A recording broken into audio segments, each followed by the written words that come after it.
الحمد لله وكفى وسلام على عباده الذين اصطفى أما بعد فأعوذ بالله من الشيطان الرجيم بسم الله الرحمن الرحيم إن الله وملائكته يصلون على النبي يا أيها الذين آمنوا صلوا عليه وسلموا تسليما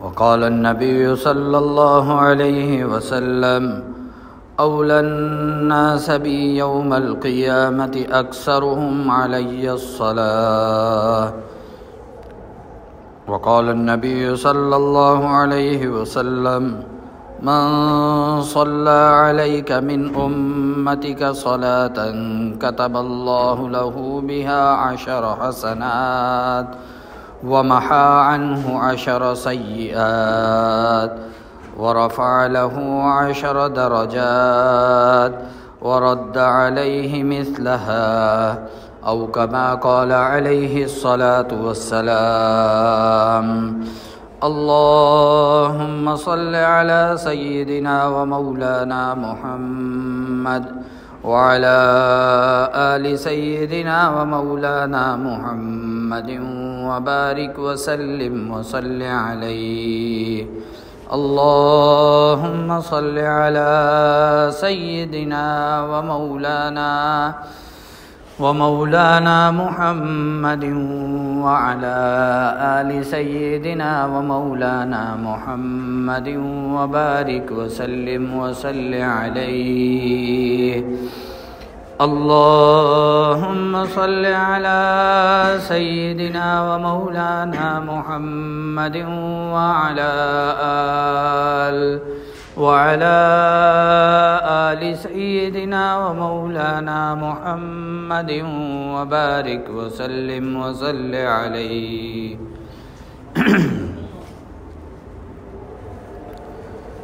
میرے محترم بزرگوں، بھائیو، دوستو، اللہ رب العزت نے اس ساری کائنات کو تخلیق کیا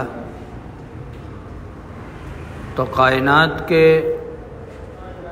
ہر طبقات کے اندر مختلف درجات بنائے. کسی کو کسی شکل میں پیدا کیا، کسی کو جمادات میں پیدا کیا، کسی کو حشرات میں پیدا کیا، کسی کو نباتات میں بنایا.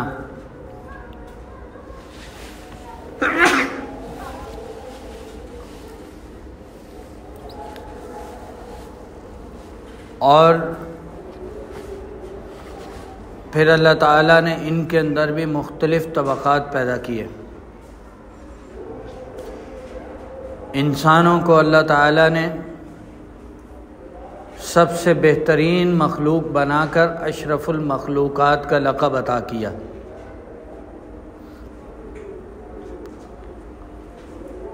اللہ جل شانہ کے ہاں ضابطہ یہ ٹھہرا کہ انسان جن دنیا کے اندر جتنی مخلوقات ہیں وہ ساری کی ساری انسان کے لیے ہیں. کسی کو انسان کھاتا ہے، کسی کو پیتا ہے، کسی کو سواری بناتا ہے، کسی کے کھال سے اپنے آپ کو گرمائش دیتا ہے، کسی سے اپنے معاملات زندگی پورا کرتا ہے. اور اللہ تعالیٰ نے سب کے مخلوقات میں سے اشرف المخلوقات انسان کو بنا کر ساری مخلوقات کو اس کے تابع کر دیا کہ ساری مخلوقات اس انسان کے لیے، اور یہ انسان خود اللہ رب العزت کے لیے. وَمَا خَلَقْتُ الْجِنَّ وَالْإِنسَ إِلَّا لِيَعْبُدُونَ. یہ اللہ کے لیے کیوں ہے؟ اس کا مقصد اللہ تعالیٰ اس آیت کے اندر ارشاد فرماتے ہیں کہ اللہ نے ان کو اپنی عبادت کے لیے پیدا کیا ہے. اور انسان کے اندر بھی مختلف طبقات بنائے. کوئی امتی ہیں اور امتیوں میں سے کوئی وقت کے نبی کے قریب ہے اور کوئی وقت کے نبی سے ذرا دور ہے۔ پہلے انبیاء علیہ السلام کے جو قریبی لوگ تھے ان کو حواری کہا جاتا تھا۔ پھر کسی کو امتی بنانے کے بعد، کسی کو نبی بنانے کے بعد اللہ جل شانہ نے انبیاء علیہ السلام کو سب سے بہتر بنانے کے بعد ان میں سے کسی کو کلیم اللہ بنایا، کسی کو روح اللہ بنایا، اور کسی کو ابو الانسان بنایا۔ کیسے کیسے درجات اللہ تعالیٰ نے انبیاء علیہ السلام کو دینے کے بعد ان سب کے اندر سب سے لاڈلا ہمارے نبی کریم صلی اللہ تعالی علیہ وسلم کو حبیب اللہ بنایا۔ اللہ رب العزت اپنی مخلوقات میں سب سے زیادہ انسان اور انسانوں میں سب سے زیادہ انبیاء اور انبیاء علیہ السلام میں سب سے زیادہ جناب نبی کریم صلی اللہ تعالی علیہ وسلم سے محبت کرتے ہیں، اور نبی کریم صلی اللہ علیہ وسلم اللہ رب العزت کے محبوب ہیں، اور اللہ جل شانہ نے نبی کریم صلی اللہ علیہ وسلم کی وجہ سے ہی اس کائنات کو وجود بخشا ہے۔ اسی لیے نبی علیہ السلام کو وجہ الکائنات بھی کہا جاتا ہے۔ اور پھر چونکہ سارے انبیاء سے، ساری امتوں سے بہتر ہیں، سارے انسانوں سے بہتر ہیں، اس لیے نبی کریم صلی اللہ علیہ وسلم کے دور کے اندر جو پہلے سارے انبیاء گزر گئے ان سب کی ارواح کو بیت المقدس کے اندر جمع فرما کر نبی علیہ السلام کو وہاں لے جایا گیا، اور نبی علیہ السلام کو حکم دیا گیا اللہ تعالیٰ کی طرف سے کہ آپ انبیاء کرام کی جماعت کی امامت فرمائیں۔ اس طرح سے نبی علیہ السلام امام الانبیاء بھی ہیں۔ چونکہ نبی علیہ السلام سے پہلے ساری مجلس سجتی گئی، اور اس مجلس کے جو روح رواں اور اس سٹیج کے جو مہمان خصوصی نبی کریم صلی اللہ علیہ وسلم تھے ان کو آخر میں لا کے اس کے بعد انبیاء علیہ السلام کا سلسلہ قیامت تک کے لیے ختم کر دیا گیا۔ اس لیے نبی علیہ السلام خاتم النبیین بھی ہیں، اور آپ علیہ السلام کے بعد کوئی نبی نہیں آنے والا۔ اگر عیسیٰ علیہ السلام آئیں گے تو نبوت کے حوالے سے نہیں آئیں گے، بلکہ وہ نبی علیہ السلام کے امتی کی حیثیت سے آئیں گے، اور نبی علیہ السلام کی شریعت کو ہی آگے فروغ دیں گے، اور اسی کی دعوت و تبلیغ کریں گے، اور اسی کے مطابق اپنی باقی زندگی گزاریں گے۔ اپنے دین عیسوی کو وہ اوپر ہی چھوڑائیں گے۔ اللہ رب العزت نے اپنے لاڈلے محبوب کو جب پیدا کیا تو دنیا کے اندر جتنی وہ صفات تھیں جو اچھی ہو سکتی تھی، اور جتنی وہ صفات ہیں جن کی وجہ سے ایک انسان یا ایک مخلوقات میں سے کوئی ایک فرد، کوئی ایک حصہ، کوئی ایک ذرہ، کوئی مٹی کے ذرات کے اندر جس چیز کی وجہ سے محبت کرنے کا عنصر رکھا، جتنے وہ عناصر جن کے ذریعے سے، جن کی وجہ سے ہم کسی سے محبت کر سکتے ہیں، اللہ رب العزت نے اپنے محبوب نبی کریم حضرت محمد مصطفیٰ احمد مجتبیٰ صلی اللہ تعالی علیہ وسلم کی ذات اقدس کے اندر وہ ساری کی ساری صفات شامل کیں۔ چنانچہ نبی علیہ السلام سے محبت ہمارے دین کا سب سے پہلا جزو ہے۔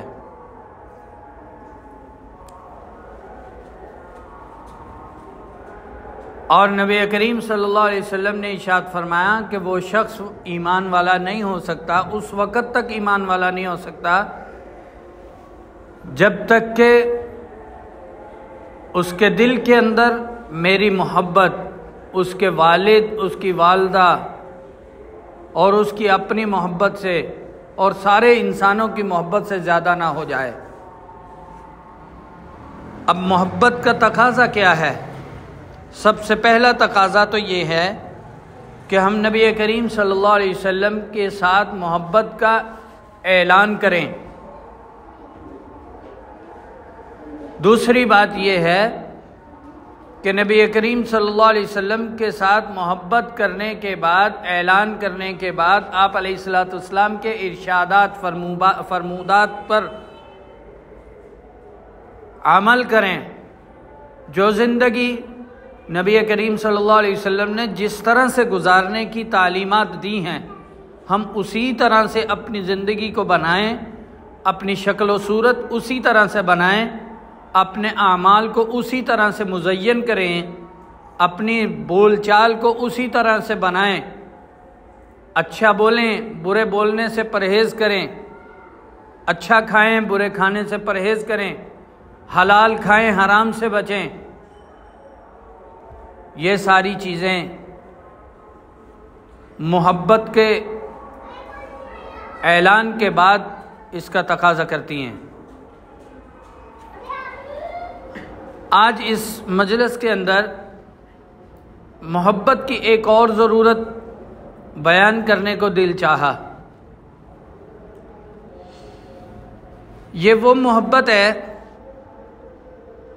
یہ وہ طریقہ ہے محبت کے اعلان کا کہ جو ہمیں اللہ رب العزت سے ملا ہے۔ اللہ رب العزت نے قرآن کریم کے اندر روزے کا اظہار کیا، اعلان کیا، قرآن پڑھنے کا حکم فرمایا، نماز پڑھنے کا بہت دفعہ حکم فرمایا، شریعت کی ان تعلیمات کو ذکر کیا، انبیاء علیہ السلام کی توصیف بھی کی، اوصاف بھی بیان کیے۔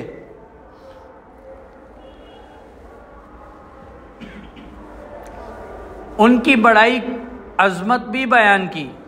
آدم علیہ السلام کے بارے میں ارشاد فرمایا کہ ہم نے ان کو پیدا کیا اور فرشتوں کو حکم دیا کہ ان کو کیا کریں؟ سجدہ کریں۔ نوح علیہ السلام کو حکم دیا کہ آپ کشتی بنائیں، اور قرآن پاک میں اللہ جل شانہ ان کی عظمت بیان کرتے ہوئے، ان کو صفت بیان کرتے ہوئے ارشاد فرماتے ہیں وَاصْنَعِ الْفُلْكَ بِأَعْيُنِنَا وَوَحْيِنَا۔ انہوں نے، نوح علیہ السلام نے کشتی بنائی، بِأَعْيُنِنَا، ہمارے سامنے، ہماری آنکھوں کے سامنے، وَوَحْيِنَا، اور جس طرح ہم نے حکم دیا اس طرح سے کشتی بنائی۔ اِنَّ إِبْرَاهِيمَ كَانَ أُمَّةً، ابراہیم علیہ السلام کی اوصاف بھی بیان کیے، موسیٰ علیہ السلام کے واقعات جا بجا بیان کیے، زکریہ علیہ السلام، یحییٰ علیہ السلام، عیسیٰ ابن مریم، ان کے واقعات کو بھی جا بجا بیان کیا۔ کسی نبی کی تحمید کے اندر یا اس کے لیے دعا کے اندر یا اس کو رحمتیں بھیجنے کے اندر اللہ نے اپنی مصروفیت کہیں نہیں بیان کی، سوائے نبی کریم صلی اللہ تعالی علیہ وسلم کے کہ اللہ جل شانہ ارشاد فرماتے ہیں ان اللہ وملائکتہ یصلون علی النبی، بے شک اس بات میں کوئی شک نہیں ہے کہ اللہ رب العزت اور اس کے فرشتے یصلون علی النبی، اپنے پیارے محبوب، اپنے لاڈلے محبوب، محبوب خدا احمد مجتبی محمد مصطفیٰ صلی اللہ تعالی علیہ وسلم پر درود بھیجتے ہیں۔ کسی نے کیا خوب کہا کہ اگر کوئی یہ سوال کرے کہ یہ بتاؤ کہ اللہ تعالیٰ اس وقت کیا کر رہے ہیں، تو سب سے بڑا سچ یہ ہے کہ آپ اس کو کہیں کہ اللہ رب العزت اپنے محبوب کے اوپر درود پاک بھیج رہے ہیں۔ ان اللہ وملائکتہ یصلون علی النبی، بے شک اللہ اور اس کے فرشتے نبی کریم صلی اللہ علیہ وسلم پر درود بھیجتے ہیں۔ یا ایھا الذین آمنوا، اے ایمان والو، صلو علیہ وسلموا تسلیما، اے ایمان والو تم بھی نبی کریم صلی اللہ علیہ وسلم پر درود بھیجو اور سلام بھیجو۔ خود اللہ رب العزت اس بات کا اقرار کر رہے ہیں کہ اللہ اور اس کے فرشتے یہ کام کرتے ہیں، تم بھی کرو اس چیز کا۔ اللہ نے قرآن میں یہ کہیں نہیں ارشاد فرمایا کہ اللہ بھی نماز پڑھتے ہیں تم بھی پڑھو، اللہ بھی روزہ رکھتے ہیں تم بھی رکھو، اللہ بھی کھاتے ہیں حلال کھاتے ہیں تم بھی حلال کھاؤ، ایسا کہیں نہیں ہے۔ اللہ شادی کرتے ہیں نکاح کرتے ہیں تو تم بھی نکاح کرو، ایسا کہیں نہیں ہے، اور یہ اللہ کی صفات میں سے نہیں ہے، یہ انسانی ضروریات ہیں۔ اللہ تعالی اللہ شانہ ہر اس کام سے مبرہ ہیں، پاک ہیں، صاف ہیں، اور اللہ کو کسی ایسے کام کی احتیاج نہیں ہے جو مخلوقات کو عطا ہوں۔ اللہ کو ان کی ضرورت نہیں ہے، نکاح کی ضرورت اللہ کو نہیں ہے، کھانے پینے کی ضرورت اللہ کو نہیں ہے، دیکھنے کی، چلنے پھرنے کی، سننے کی اللہ کو ضرورت نہیں ہے، ہر چیز اللہ کے ہاں خود بخود پیش ہوتی ہے۔ ایک وہ معاملہ، ایک وہ کام جو اللہ کی مخلوق بھی کرتی ہے، اللہ کے فرشتے بھی اللہ کے حکم سے کرتے ہیں، ایمان والوں کو اس کا حکم بھی دیا گیا، اور وہ اللہ خود بھی کر رہے ہیں۔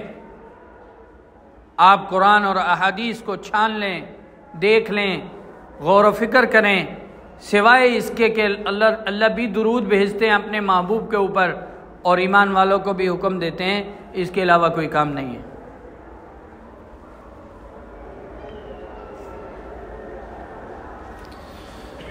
تو میرے محترم بزرگوں، بھائی، دوستو،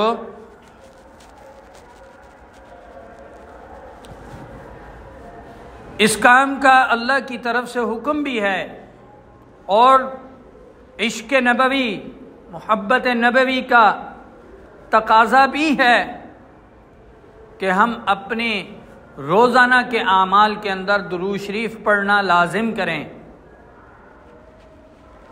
علماء نے مسائل کی جگہ پہ،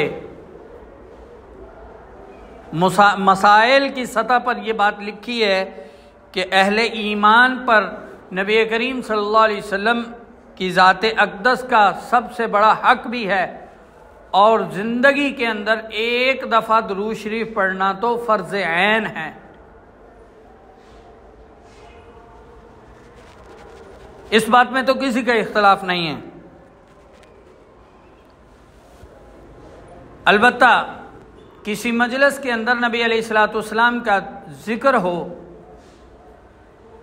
وہاں بھی علماء کرام نے اس کے آداب بھی بیان کیے ہیں کہ ایک مجلس ایسی ہے جس میں محبوب خدا صلی اللہ تعالی علیہ وسلم کا بار بار تذکرہ ہو رہا ہے،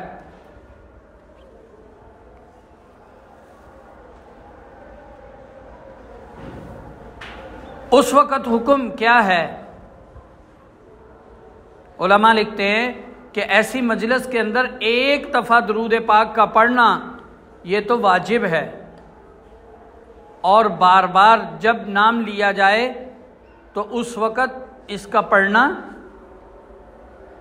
بہتر ہے، مستحب ہے، اور اس کا اہتمام بھی ہونا چاہیے کہ جب بھی نبی کریم صلی اللہ علیہ وسلم کا نام سنیں تو ساتھ ہی صلی اللہ علیہ وسلم درود شریف پڑھا جائے۔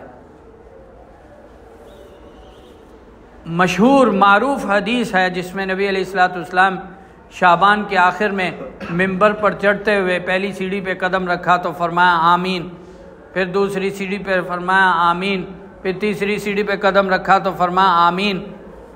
تو صحابہ نے کیا ارشاد عرض کیا، اللہ کے محبوب اس سے پہلے تو ایسا عمل ہم نے نہیں دیکھا۔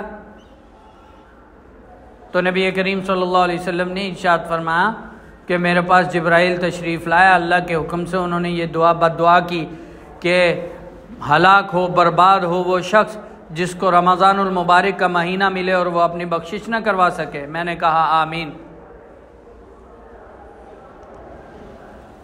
اور پھر دوسری سیڑھی پہ قدم رکھا، پھر فرمایا، جبرائیل نے کہا کہ ہلاک ہو، برباد ہو وہ شخص جس کے سامنے آپ کا نام نامی، آپ کا مبارک تذکرہ کیا جائے اور وہ آپ پر درود نہ بھیجے۔ یہ کتنی بڑی وعید ہے۔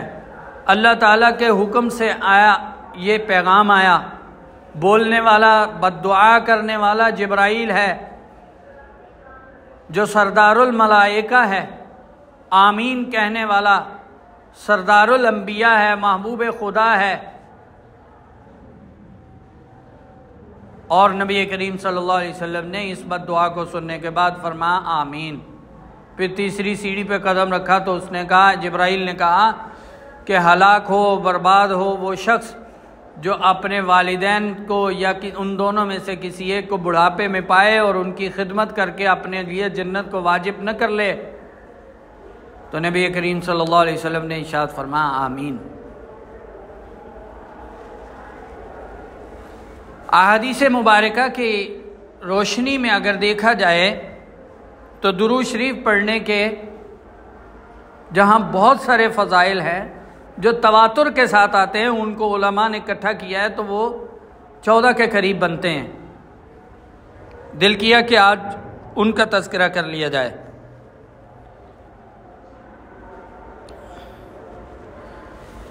درود شریف پڑھنے پر رحمتوں کا نزول ہوتا ہے۔ یہ وہ چیزیں ہیں جو درود پڑھنے پر فضائل ہیں، فوائد ہیں۔ سب سے پہلی چیز، جو درود شریف پڑھتا ہے اللہ تعالیٰ کی رحمتوں کا نزول اس شخص پہ ہوتا ہے۔ حضرت ابو ہریرہ رضی اللہ تعالیٰ عنہ ارشاد فرماتے ہیں کہ آپ علیہ الصلوۃ والسلام نے ارشاد فرمایا، من صلی علی واحدۃ صلی اللہ علیہ عشرہ، جس نے مجھ پر ایک مرتبہ درود شریف پڑھا اللہ تعالیٰ اس پر 10 رحمتیں نازل فرماتے ہیں۔ حضرت عبداللہ ابن عمر رضی اللہ عنہ ارشاد فرماتے ہیں، من صلی علی رسول اللہ صلی اللہ علیہ وسلم صلاۃ صلی اللہ علیہ وملائکتہ 70 صلاۃ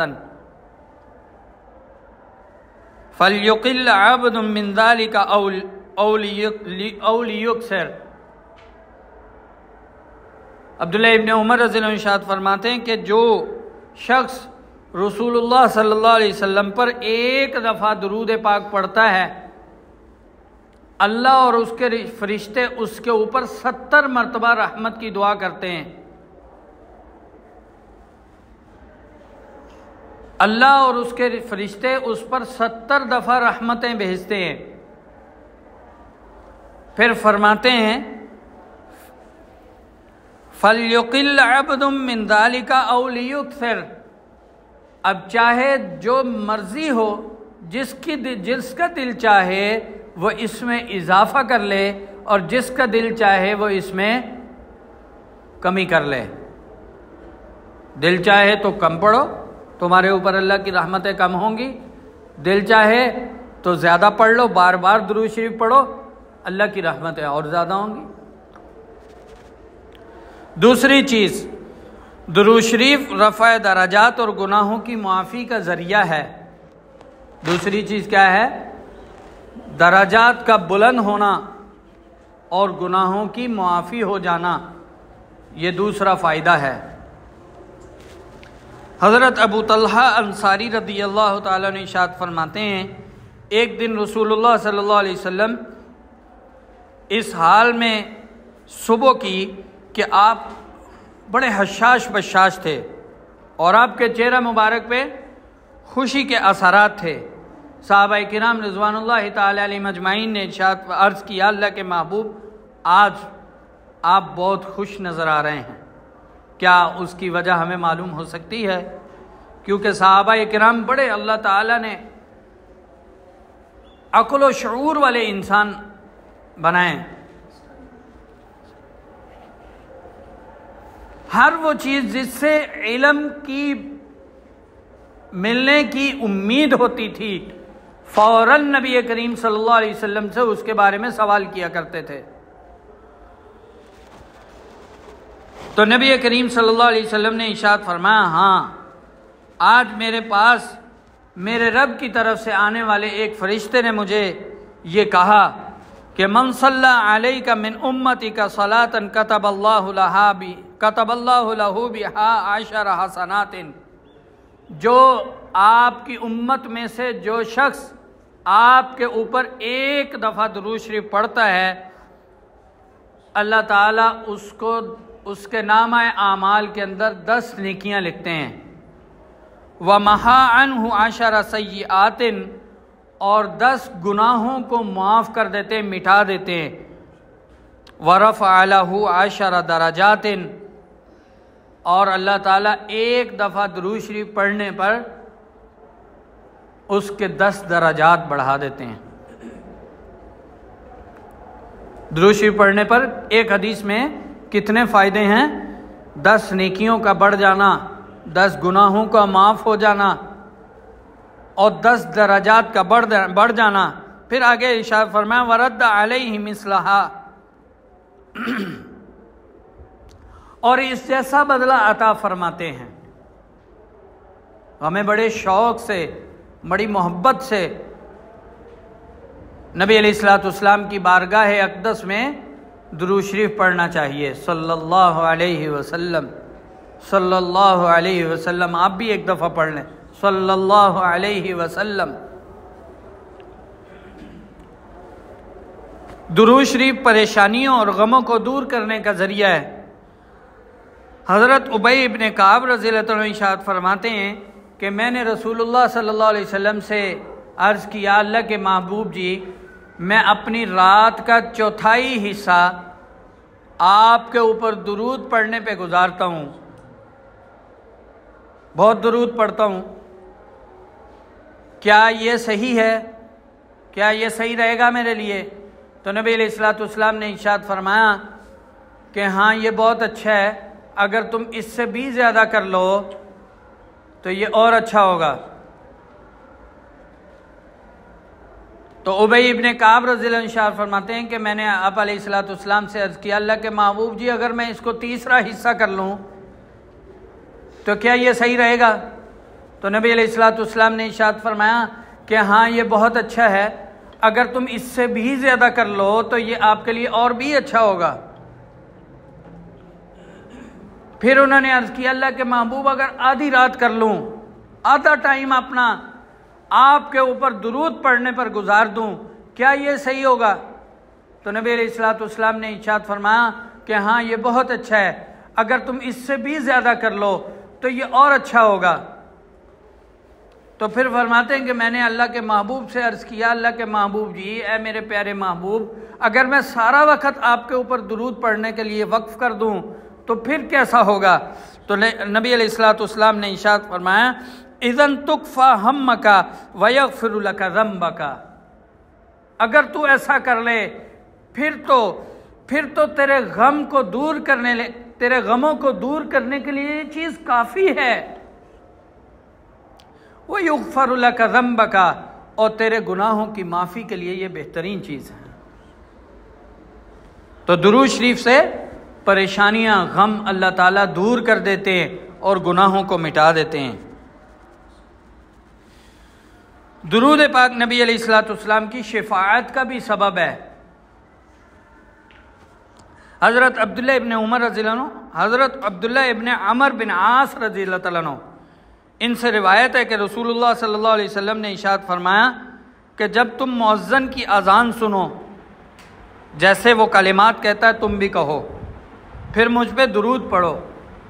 جو شخص مجھ پر 1 مرتبہ درود بھیجتا ہے اللہ تعالیٰ اس پر اپنی 10 رحمتیں نازل فرماتے ہیں، اور پھر میرے لیے وسیلہ طلب کرو۔ وہ جنت کی ایک منزل ہے جو تمام مخلوق الہیہ میں سے ایک ہی شخص کو ملے گی، اور پھر فرمایا کہ مجھے امید ہے کہ اللہ تعالیٰ وہ مجھے ہی عنایت فرمائیں گے۔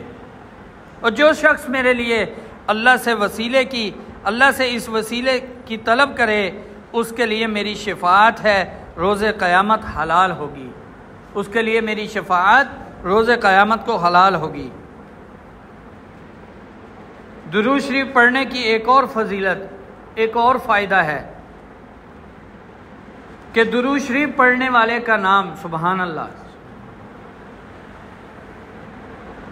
میں یہاں بیٹھا ہوں، مجھے یہ پتہ لگے کہ وزیر اعلیٰ کے سامنے میرا نام لیا گیا کہ فلاں بن فلاں فلاں شہر کا وہ بندہ، بس صرف نام پھولے نہیں سمجھ پھٹ جاؤں گا خوشی سے. ہر آدمی کا یہ جذبات ہے، اور وزیر اعظم کے سامنے لے دیا تو اور درود پاک پڑھنے والے کو ایک اور فضیلت ملتی ہے کہ نبی علیہ الصلوۃ والسلام کی ذات اقدس کے اندر اس کا نام پیش کیا جاتا ہے. حضرت ابو بکر صدیق رضی اللہ عنہ سے روایت ہے، آپ صلی اللہ علیہ وسلم ارشاد فرمایا، اکثر الصلاۃ علیہ فإن اللہ وکل بی ملکن عند قبری، کہ کثرت سے درود، جو شخص کثرت سے درود پڑھتا ہے تو اللہ تعالیٰ ایک فرشتے کو وکیل بناتے ہیں قبر میں میرے پاس.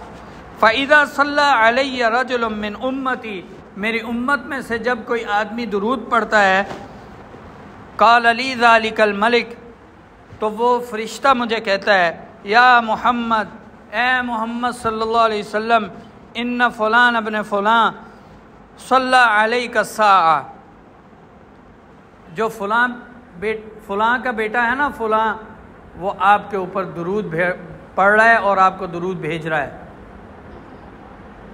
ہم ابھی پڑھ رہے ہیں نا صلی اللہ علیہ وسلم، تو ہمارا نام وہاں پہ لیا گیا.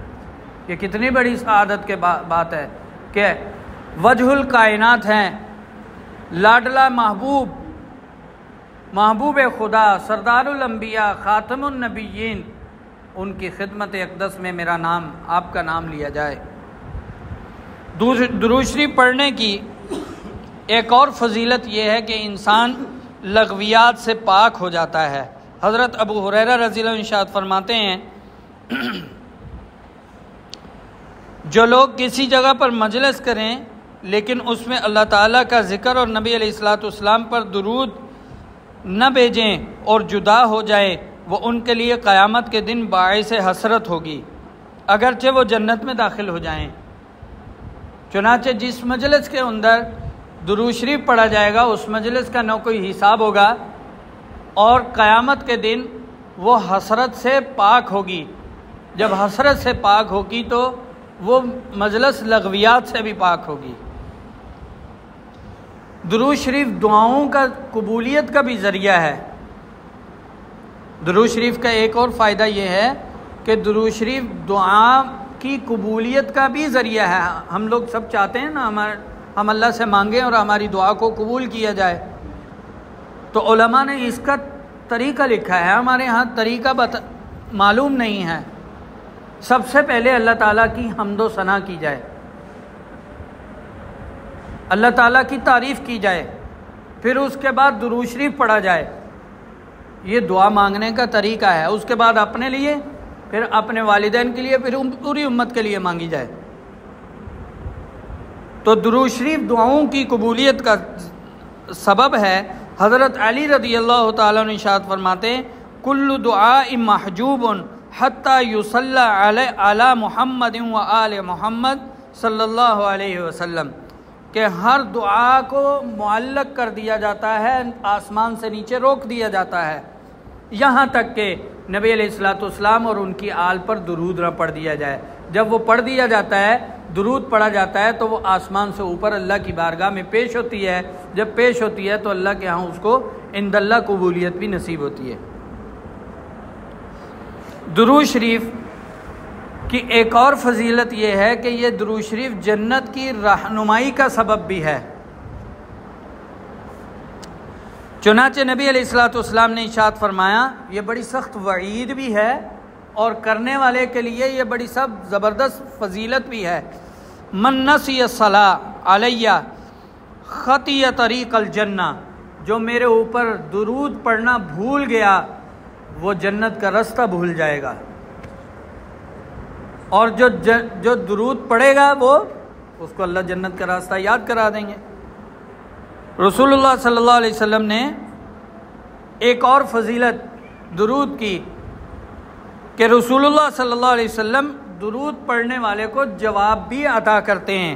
حضرت ابو ہریرہ رضی اللہ عنہ ارشاد فرماتے ہیں کہ نبی کریم صلی اللہ علیہ وسلم نے ارشاد فرمایا ما من احد یسلم علی الا رد اللہ علی روحی حتی ارد علیہ السلام، جب کوئی شخص مجھ پر سلام بھیجتا ہے تو اللہ تبارک و تعالی مجھے میری روح لوٹا دیتے ہیں اور پھر میں اس سلام بھیجنے والے کو سلام کا جواب عطا کرتا ہوں۔ سبحان اللہ۔ درود شریف پڑھنے کی ایک اور فضیلت یہ ہے کہ کثرت سے درود شریف پڑھنا دل کی پاکیزگی کا ذریعہ بنتا ہے۔ حضرت ابو ہریرہ رضی اللہ عنہ ارشاد فرماتے ہیں نبی علیہ الصلوۃ والسلام نے ارشاد فرمایا صلو علی فإن صلاة علی زکاۃ لکم، کہ تم مجھ پر کثرت سے درود بھیجو، بے شک تمہارا مجھ پر درود بھیجنا یہ تمہاری پاکیزگی کا ذریعہ سبب ہے۔ پھر ایک اور فضیلت ہے کہ قیامت کے دن درود شریف پڑھنے والا حضور اقدس صلی اللہ علیہ وسلم کے بہت قریب ہوگا۔ جو جتنا زیادہ درود شریف پڑھے گا وہ اتنا زیادہ قریب ہوگا۔ چنانچہ نبی کریم صلی اللہ علیہ وسلم نے ارشاد فرمایا اول الناس بی یوم القیامت اکثرہم علی صلاۃ، قیامت کے دن میرے سب سے زیادہ قریب وہ شخص ہوگا جو میرے اوپر کثرت کے ساتھ درود پڑھے گا۔ درود شریف پڑھنے کی ایک اور بھی فضیلت یہ ہے کہ اللہ رب العزت کی طرف سے سلام کی خوشخبری نصیب ہوتی ہے۔ حضرت عبد الرحمن ابن عوف رضی اللہ عنہ فرماتے ہیں کہ رسول اقدس صلی اللہ علیہ وسلم نے ارشاد فرمایا انی لقیت جبرائیل علیہ السلام فبشرنی وقال ان ربک یقول من صلی علیک صلیت علیہ ومن سلم علیک سلمت علیہ فسجدت للہ شکرا، کہ بے شک میں جبرائیل علیہ السلام سے ملا تو انہوں نے مجھے یہ خوشخبری دی کہ بے شک آپ کے رب فرماتے ہیں، اللہ تعالیٰ فرماتے ہیں اے محمد جو شخص آپ پر درود شریف درود و سلام بھیجتا ہے میں بھی اس پر درود و سلام بھیجتا ہوں، پس اس بات پر میں اللہ رب العزت کے حضور سجدہ شکر بجا لایا۔ یہ نبی علیہ الصلوۃ والسلام ارشاد فرماتے ہیں۔ ایک اور فضیلت نبی علیہ الصلوۃ والسلام کی طرف سے کہ آپ علیہ الصلوۃ والسلام پر درود شریف پڑھا جائے، ایک اور فضیلت نصیب ہوتی ہے۔ حضرت اوس بن اوس رضی اللہ عنہ ارشاد فرماتے ہیں کہ رسول اللہ صلی اللہ علیہ وسلم نے ارشاد فرمایا تمہارے بہتر دنوں میں سے ایک جمعے کا دن ہے، اسی دن آدم علیہ الصلوۃ والسلام پیدا ہوئے اور اسی دن آدم علیہ الصلوۃ والسلام کا انتقال ہوا، اسی دن سور پھونکا جائے گا اور اسی دن سب لوگ بے ہوش ہوں گے، اس لیے اس دن مجھ پر کثرت سے درود بھیجا کرو کیونکہ تمہارا درود میرے سامنے پیش کیا جاتا ہے۔ ایک آخری بات، درود شریف کا پڑھنا فضائل میں ایک اور بات یہ ہے کہ درود شریف کا پڑھنا ایسے ہے جیسے آدمی اللہ کے راستے میں صدقہ عطا کرے کسی کو، اسی طرح ثواب ملتا ہے۔